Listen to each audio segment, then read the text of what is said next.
انا فكرت ووصلت النتيجة. نتيجة ايه؟ افرض ان بابا ما كانش باع الاملاك ولا سحب رصيده من البنك ولا يداين المحل ومات قبل ما يطربقها فوق دماغنا بالشكل ده. كان هيحصل ايه؟ مش كان طبيعي هنورث كل حاجة ميراث شرعي على سنة الله ورسوله؟ اه طبعا. والميراث اللي كنا هنورثه ده مش كان بالنسبة لنا هيبقى حلال 100%؟ اكيد، لاننا ما نعرفش مصدره. هنفرض بقى ان احنا ما نعرفش مصدره لغاية دلوقتي وهنسيب كمال يتصرف. ايه اللي بتقوله ده يا شكري؟ ما تعقدهاش بقى يا عادل، انا ما صدقت وصلت الحل ده بعد تفكير مرير. وهو ده حل يا استاذ؟ بصراحة انا ما اقدرش على بهدلة نفسي وبهدلة اولادي. وتربي ولادك بمال حرام؟ ما انا برضو فكرت في المسألة دي ووصلت فيها النتيجة. وايه هي؟ انا معاك ان المال ده حرام 100%، كويس انك وصلت للنتيجة دي. لكن حرام بالنسبة لمين؟ تقصد ايه؟ المال ده حرام بالنسبة لبابا وبالنسبة لكمال بس، لانهم هم اللي تاجروا في مخدرات. انما احنا ايه بقى؟ ضحايا ابرياء ما ارتكبناش اي جريمة في سبيل الحصول على مال حرام. انت جرى لعقلك حاجة يا استاذ؟ ولا عايز تحلل الحرام بأي شكل؟ الحرام احنا ملناش يد فيه، وانما الاعمال بالنيات، وربنا عالم بنيتنا النظيفة وظروفنا المهببة. يعني تفتكر ان ده ما بقاش تلاعب وتزييف في الدين والشرع اللي بنعيب عليهم بابا؟ لا مش تلاعب. ازاي بس يا استاذ؟ مش ربنا سبحانه وتعالى حرم علينا اكل الميتة والدم ولحم الخنزير؟ ايوه. افرض انسان تاه في الصحراء وكاد ان يموت جوعا وما لقاش قدامه غير غزالة ميتة، ياكلها ولا يسيب نفسه يموت من الجوع؟ صراحة انا ما اعرفش ايه حكم الشرع في الحالة دي. ياكلها، ياكلها وياكل ابوها. طيب ما تيجي نسأل واحد عالم يفتينا في الحكاية دي؟ هي دي محتاجة فتوى. ومن اضطر غير باغ ولا عاد فلا اثم عليه، ربنا قال كده. يعني انت شايف كده؟ طبعا، امال عايزنا نتهزق ونتفضح قدام الناس؟ بس انا خايف. خايف من ايه بس؟ يا شكري، يا شكري دي لعبة خطيرة. كمال هو اللي هيلعبها لوحده، دي شغلته، احنا علينا نقبض نصيبنا وبس.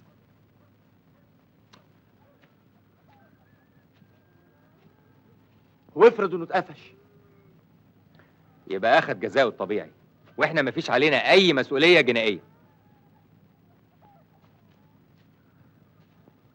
والمسؤوليات الأدبية والفضيحة، انت ناسي ان كمال ده يبقى اخونا؟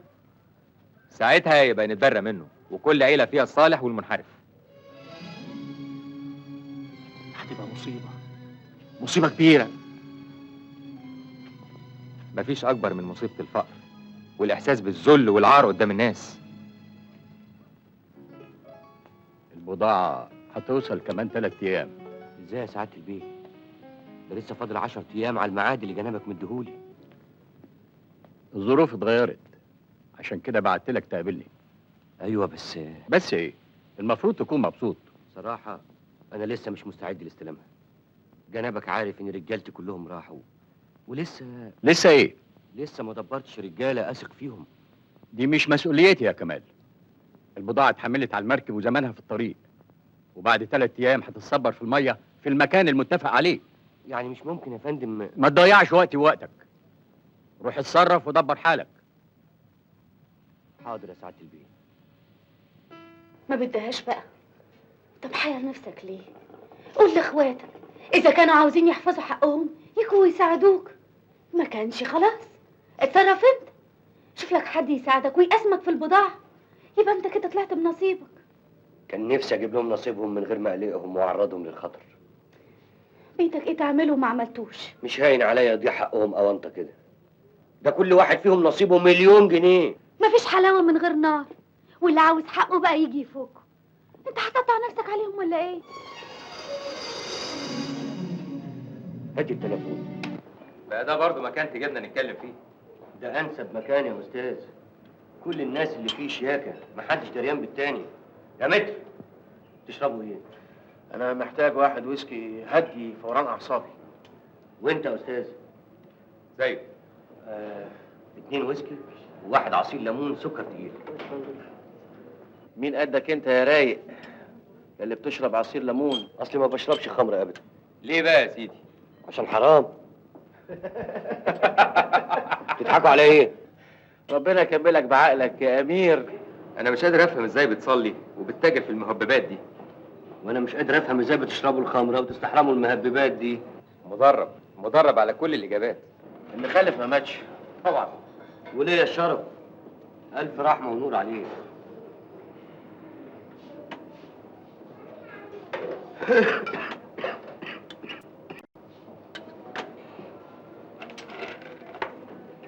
ندخل في الموضوع. انت عايزنا في ايه؟ عاوز اقول لكم ان الوقت ازف والبضاعه هتوصل كمان 3 ايام. طب ما تتصرف. لوحدي ما اقدرش، لازم حد يساعدني في الاستلام والتخزين. طب ما تجيب حد يساعدك. مش لاقي. مش لاقي يعني ايه؟ ما البلطجيه والمجرمين مالين الدنيا. 3 بمعرفتك تكون ضامنهم عشان ما يلعبوش بينا. انا برضو اللي اجيب لك. يا افندي انا راجل مسؤول. فاهم يعني ايه راجل مسؤول؟ بلاش انت، الدكتور يشوف لنا حد.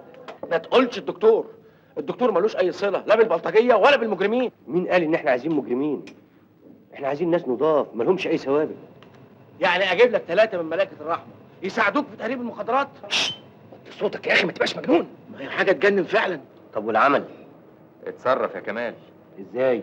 يعني هتسيب حقك يضيع؟ انا حقي برقبتي ومش ممكن افرط فيه ابدا. دول مليون جنيه. طب يا اخي ما تجيب لنا حقنا معاك. يا ريت. انا كنت اتمنى اجيب لكم حقكم من غير ما احطكم في مواقف زي دي. صدقوني ده انتوا اخواتي وماليش في الدنيا غيركم.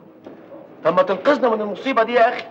انا مش هقدر انقذ غير نصيبي ونصيب الولايه، امي واختي ليلى. عجايب يا اخي. واحنا كخه؟ يا سيدي اعتبرنا من ضمن الولايه وارحمنا.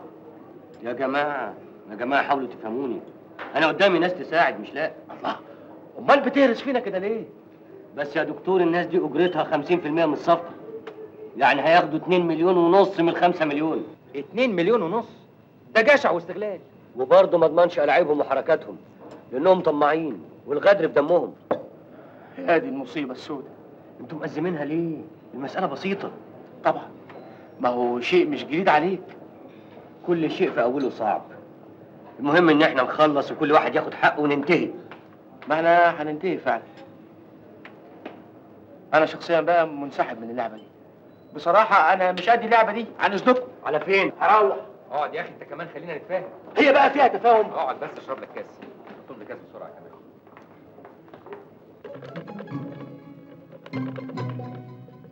الكرسي ده ما بقاش بتاعي وما يصحش اقعد عليه.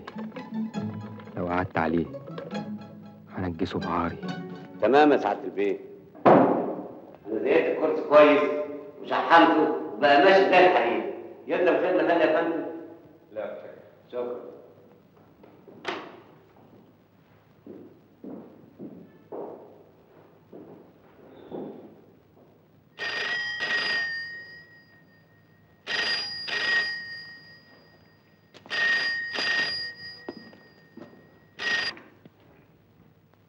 الو.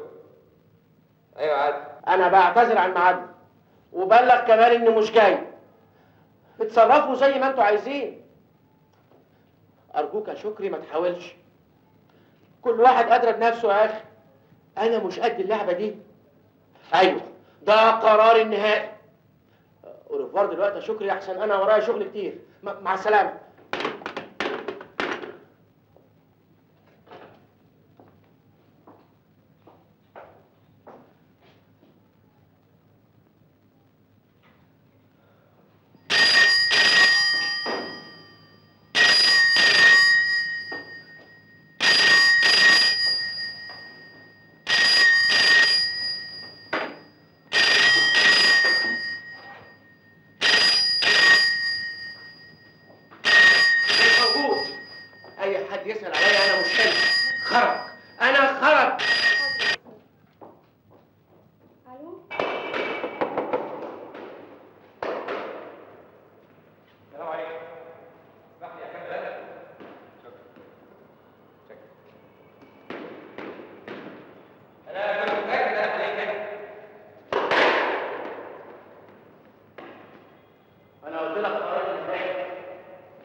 يتحول لشخص تاني غيري، شخص غريب عني ما اعرفوش وما احبش اعرفه.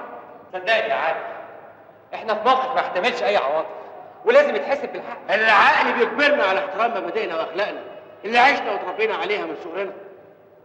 للضرورة احكام. اسمع كلامي لحسن نندم في وقت ما ينفعش فيه الندم. كلامك ده هو اللي هيوصلنا للندم. عواطف ازاي دي؟ هي اللي خلتك في يوم من الايام ترفض دخول كلية الطب علشان ما تشوفش منظر الدم وما تلمسش مواضع الالم، وما تنساش ان انا اللي دفعتك بالعقل وبالمنطق وخليتك تغير رايك. وافتكر انك ما انتش ندمان دلوقتي انك بقيت دكتور. ما هو المصيبه يا دكتور ومسؤول عن ضحايا الجريمه اللي انت عايزنا نرتكبها. قلت لك هنستقيل من وظائفنا علشان نريح ضميرنا. بتهيألك ضميرنا عمره ما هيرتاح ابدا. صدقني يا عادل، احنا قدام مسألة حياة او موت. انا ما عنديش وقت اضيعه معاكوا اكتر من كده. لازم دلوقتي حالا تدوني عقد نافع، يا يا لا، عشان الحق اتصرف واجيب اللي يساعدوني. خلاص يا اخي، ما قلنا لك طيب. احنا معاك. ما تقولش احنا. ايه احنا دي؟ يوه. وبعدين معاك يا عادل، انا مش قلت لك على الطريقة اللي هنريح بيها ضميرنا؟ وظائفنا ومراكزنا مش هي الشيء الوحيد اللي بيستحق التقديس والاحترام يا استاذ. مش هي الشيء الوحيد اللي نخاف عليه ونرفض ندنسه بسقوطنا. مش هي الشيء الوحيد اللي لو تخلينا عنه هنبقى في حل من عذاب الضمير. ده لسه بيتكلم بالنحوي. يا ناس ارحموني وخلصوني بقى. يا اخي طول بالك شوية. اكتر من كده ما اقدرش. شوفوا بقى، بكره الساعة 10 الصبح هستناكم في الدكان عشان نخطط حركتنا. جيتوا اهلا وسهلا، ما جيتوش الساعة 10:05 هبتدي اخطط واتحرك لوحدي. ايه يعني؟ انت بتهددنا؟ سميها زي ما تسميها، الشغل شغل. انتوا عايزين تفقدوني ولا ايه؟ احنا برضو اللي عايزين نفقدك. ده انت اصل الفقدان. والله انا ما ضربتش حد على ايديه. واللي نفسه في العسل لازم يصبر على قرص النحل، واللي ما نفسوش انا بقى ما نفسيش يصبر على عض الفقر. لا لا، احنا في عرضك. القرص ارحم من العض. احنا مش حمل انياب الفقر. صدقني يا دكتور. أرجوك تعيد نظر وتسحب طلب الاستقالة ده. اعذرني يا فندم، غصب عني. إيه، في حاجة مضايقاك في العمل؟ ابدا ابدا، بس زي ما قلت لسيادتك ظروفي بعد وفاة والدي بتضطرني اني اتفرغ لادارة محله التجاري. إيه، مالكش أخوات؟ ليه يا فندم، لكن مصلحة الأسرة تلزمني بتحمل المسؤولية معاهم في إدارة المحل. بصراحة أنا يصعب علي قبول استقالة واحد من أكفأ وأنزه رجال النيابة اللي اشتغلوا معايا. الله يحفظك يا فندم. لكن بما إنك مصمم بالشكل ده مش هقدر أرفض لك طلب أنت شايف إن فيه مصلحتك. متشكر يا فندم. مع السلامة. الله يسلمك.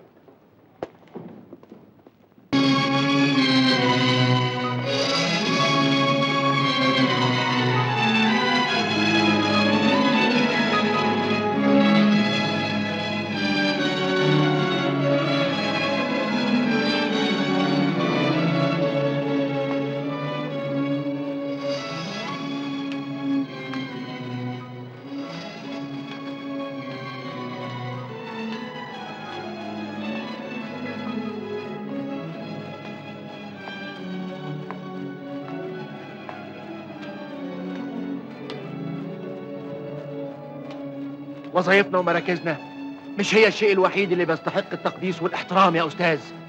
مش هي الشيء الوحيد اللي نخاف عليه ونرفض ندنسه بسقوطنا.